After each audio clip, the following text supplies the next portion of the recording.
అందరికీ నమస్కారం. Welcome to double seven media. ఏదిస్తే అది తిరిగి వస్తుంది అని పెద్దలు చెప్తుంటారు. అయితే రాజకీయాలలో కూడా అలాగే జరుగుతుంది.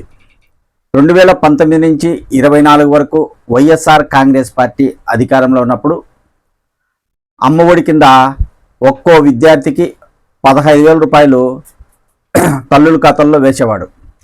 మొదటిగా ఈ పథకాన్ని అమలు చేసింది దేశంలోనే ఏ ప్రభుత్వం ఏ రాష్ట్రంలో చేయలేదు. మన రాష్ట్రంలో వైఎస్ఆర్ కాంగ్రెస్ పార్టీ అధికారంలోకి వచ్చాక అప్పటి ముఖ్యమంత్రి వైఎస్ జగన్మోహన్ రెడ్డి పిల్లలందరినీ చదివించాలి అనే ఉద్దేశంతో అమ్మఒడి పథకం రూపుదిద్దారు. ఆయన 2019లో అధికారంలోకి వచ్చిన తర్వాత అదే ఏడాదిలో అమ్మఒడి పథకం అమలు చేయడం జరిగింది. అయితే మొదటిసారి వైసీపీ అధికారంలో ఉన్నప్పుడు ఒక్కో విద్యార్థికి 15,000 రూపాయలు వేశారు. రెండోసారి 14,000, తర్వాత 13,000 వేశారు.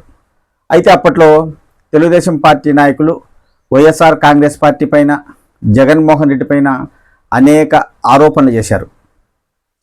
జగన్మోహన్ రెడ్డి అమ్మఒడి పథకం కింద విద్యార్థులకు 15,000 రూపాయలు అందిస్తానని చెప్పాడు.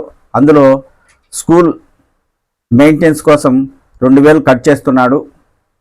మేము అధికారంలోకి వస్తే అలా చేయము అంటే అప్పుడు జగన్మోహన్ రెడ్డి గారు 2,000 రూపాయలు కట్ చేసినప్పుడు జే ట్యాక్స్ కోసం కట్ చేశాడు అని తెలుగుదేశం పార్టీ నాయకులు ఆరోపణలు చేశారు. అలాగే అమ్మఒడి పథకం నాన్న బుడ్డి అంటే వైసీపీ అధికారంలో ఉన్నప్పుడు మద్యం రేట్లు అధికంగా ఉన్నాయి కాబట్టి అమ్మఒడి పథకం కింద ప్రభుత్వం వేసే పథకాలు నాన్న బుడ్డికే సరిపోతున్నాయి, మొత్తం సొమ్మును మద్యానికే వాడేస్తున్నారని తెలుగుదేశం పార్టీ నాయకులు అనేక ఆరోపణలు చేయడం జరిగింది. అయితే ఇప్పుడు 2024లో కూటమి ప్రభుత్వం అధికారంలోకి వచ్చింది. ఇప్పుడు ముఖ్యమంత్రి చంద్రబాబు గారు తల్లికి వందనం పథకం కింద ఇంట్లో ఎంతమంది పిల్లలుంటే అంతమందికి తల్లికి వందనం పథకం అమలు చేస్తున్నాడు. అయితే ఇప్పుడు వైఎస్ఆర్ కాంగ్రెస్ పార్టీ నాయకులు కూడా అవే విమర్శలు చేస్తున్నారు. గతంలో తెలుగుదేశం పార్టీ నాయకులు ఏమైతే విమర్శలు చేశారో ఇప్పుడు వాళ్ళు కూడా అవే చేస్తున్నారు. అమ్మఒడి పథకం ప్రారంభించింది, మొదలుపెట్టింది వైఎస్ఆర్ కాంగ్రెస్ పార్టీ. ఆ పథకం పేరును కూటమి ప్రభుత్వం తల్లికి వందనం పథకంగా మార్చింది. ఇందులో పెద్ద మార్పు ఏం లేదు. మొదటగా ఈ పథకాన్ని తీసుకొచ్చింది వైఎస్ఆర్ కాంగ్రెస్ పార్టీ అధినేత అప్పటి ముఖ్యమంత్రి వైఎస్ జగన్మోహన్ రెడ్డి అని వైఎస్ఆర్ కాంగ్రెస్ పార్టీ నాయకులు అంటున్నారు. అలాగే గతంలో జగన్మోహన్ రెడ్డి గారు పాఠశాలల్లో సౌకర్యాలు కల్పించడానికి 2,000 రూపాయలు కట్ చేస్తే లోకేష్ బాబు గారు, చంద్రబాబు గారు, పవన్ గారు అనేక విమర్శలు చేశారు. ఇప్పుడు మళ్ళీ వాళ్ళు ఎందుకు 2,000 రూపాయలు కట్ చేస్తున్నారు, అవన్నీ ఎల్ ట్యాక్స్ లేకపోతున్నాయి అంటే ఆ డబ్బులు లోకేష్ బాబు అకౌంట్ లేకపోతున్నాయని వైసీపీ నాయకులు ఆరోపణలు చేస్తున్నారు తెలుగుదేశం పార్టీ నాయకుల పైన. అలాగే గతంలో మద్యం రేట్లు అధికంగా ఉన్నాయన్నారు. ఇప్పుడు కూటమి ప్రభుత్వం అధికారంలోకి వచ్చాక మద్యం దుకాణాలను ప్రైవేట్ పరం చేశారు. ఇప్పుడు కూడా అవే రేట్లు ఉన్నాయి. తల్లికి వందనం పథకం కింద ప్రభుత్వం వేసే డబ్బులు నాన్న బుడ్డికే సరిపోతున్నాయని వైసీపీ నాయకులు ఇప్పుడు విమర్శలు చేస్తున్నారు.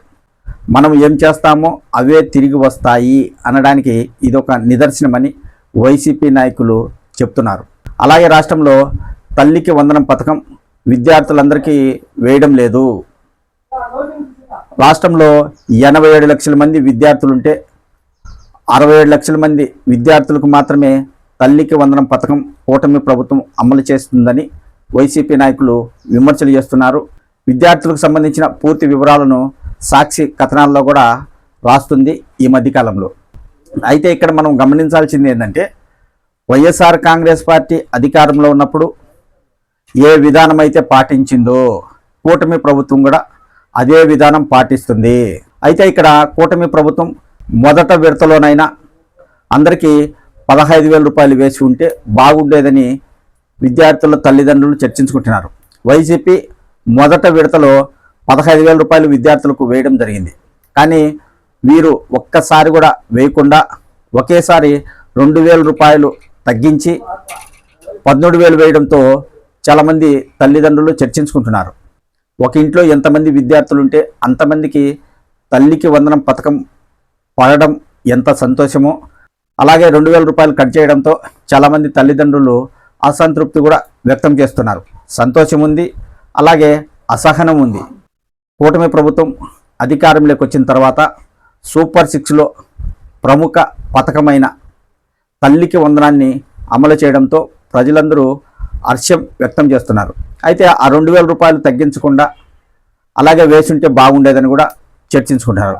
ఇక్కడ మనము ముఖ్యంగా చెప్పేది ఏంటంటే, ఎవరైతే గతంలో వైసీపీ అధినేత అప్పటి ముఖ్యమంత్రి వైఎస్ జగన్మోహన్ రెడ్డిపై అమ్మఒడి పథకంలో అవకతవకలు జరుగుతున్నాయని ఆరోపణలు విమర్శలు చేశారో, అప్పట్లో వైసీపీ ప్రభుత్వం పాటించిన విధానాన్ని ఇప్పుడు కూటమి ప్రభుత్వం కూడా పాటిస్తుంది.